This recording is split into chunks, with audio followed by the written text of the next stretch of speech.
can fund a $100 billion company.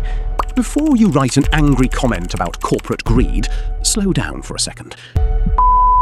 You just paid $6 for a coffee. It cost Starbucks about 40 cents to make it. That's not an exaggeration. That's the real math, taken straight from cost breakdowns of Starbucks' own menu.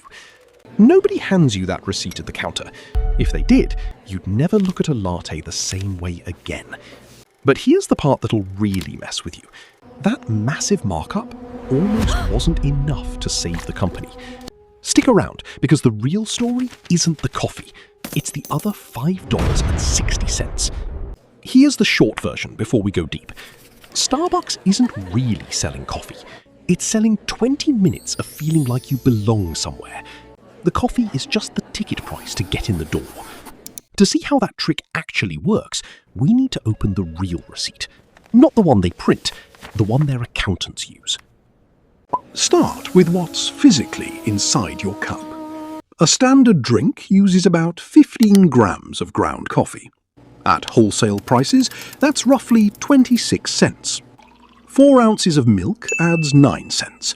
A pump of syrup or sweetener adds 1 more penny.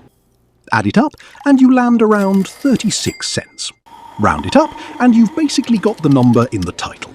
40 cents of actual coffee. Then there's the cup, the lid, and that little cardboard sleeve so you don't burn your hand. 8 cents more.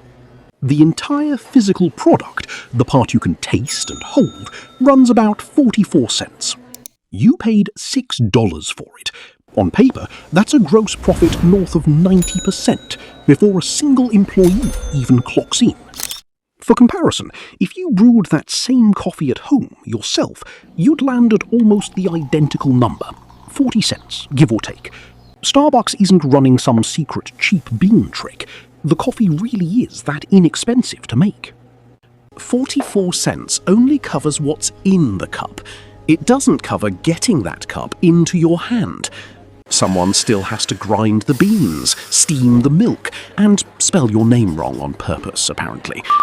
One detailed teardown of Starbucks' numbers put wages, payroll taxes, and benefits at around 56 cents per drink. Add that in, and you're near $1 full just to physically produce your coffee. And that number keeps climbing. A breakdown of Starbucks' financial filings shows wages and benefits now eating up more than a quarter of every revenue dollar the company brings in. Still, that's $1. You paid $6. So where does the other $5 actually go?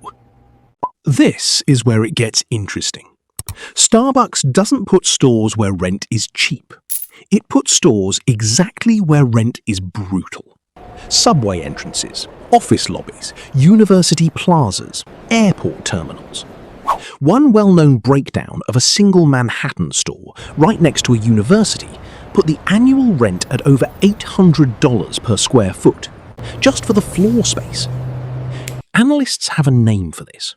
They call location the most expensive ingredient in the whole cup. Not the espresso, the address. This isn't even a new trick. Back in the 1980s, a young Starbucks executive named Howard Schultz visited Milan and fell for the Italian espresso bars there. He came home wanting to build what he called a third place, somewhere between your house and your office, worth paying extra just to sit in. That idea is still the whole business model.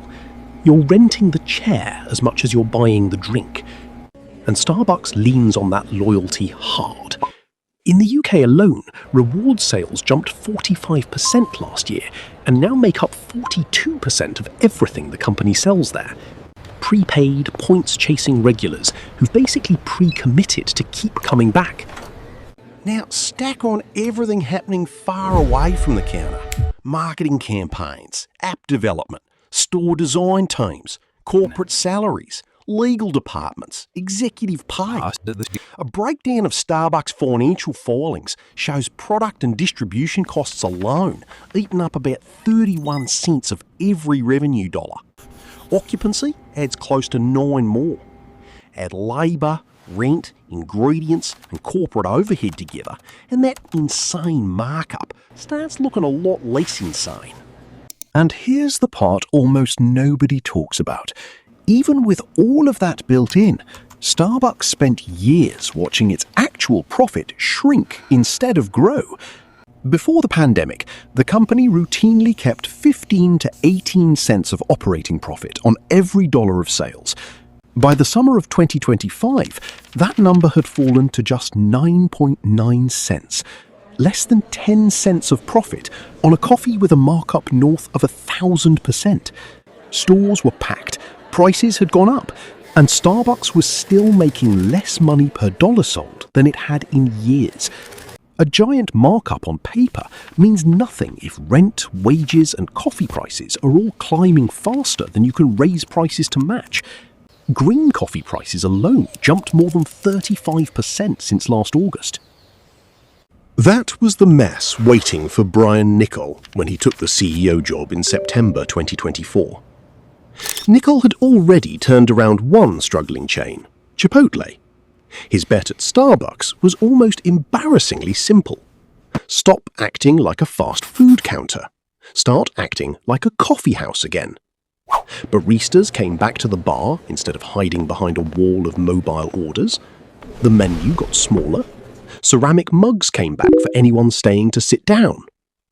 Starbucks even rolled out what it calls coffee house coaches, extra staff whose entire job is making sure each store actually feels like a coffee house again, not a drive-through. For over a year, Wall Street barely reacted. The stock stayed stuck below $110 for a year and a half straight. Then, in the third quarter of fiscal 2026, it clicked all at once. Global sales jumped almost 8%. Operating margin jumped more than 4 full points, up to 14.4%. Profit crushed Wall Street's forecast by nearly 30%. Revenue technically dipped a touch that quarter, but only because Starbucks had just sold off its China retail business to a private equity partner. Strip that one-time move out, and the underlying business was accelerating, not slowing down. The stock broke back above $100, hit fresh 52-week highs, and climbed about 26% for the year. So here's the twist inside the twist. The 40-cent coffee was never really the problem, and it was never really the profit engine either.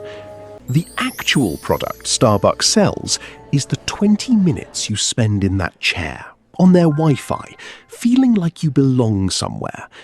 Make people want that feeling, and a 40-cent cup of coffee can fund a $100 billion company. Lose that feeling, and no markup on earth can save you.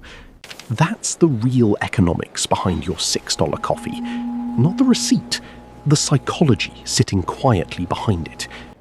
If hidden numbers like this, the ones behind brands you use every single day, are your kind of rabbit hole, there's a lot more waiting for you here.